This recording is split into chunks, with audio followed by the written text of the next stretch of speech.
Isabato umwami yahiriye n'umunsi uruta iyindi, n'umunsi unezeza, turuhuka imirimo tubwirwa by'ijuru, ni wo mucyo umurika uva ku Mwami Imana,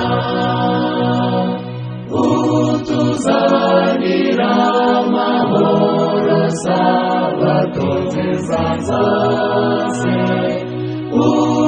utuzanira amahoro Sabato nziza.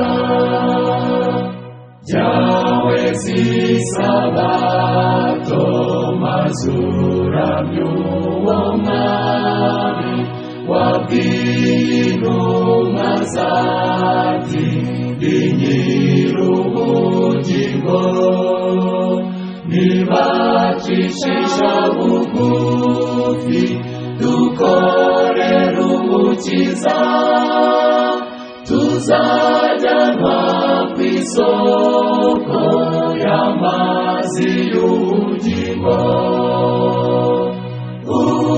utuzanira amahoro Sabato nziza zose,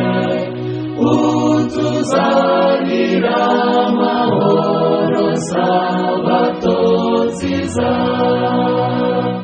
Twishime twezwemo turirimbire Yesu, inshuti yacu nziza, tumutekereze.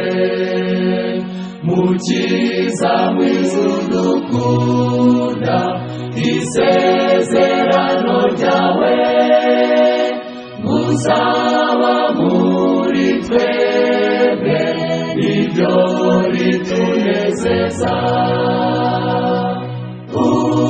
Utuzanira amahoro Sabato nziza zose, utuzanira amahoro Sabato nziza.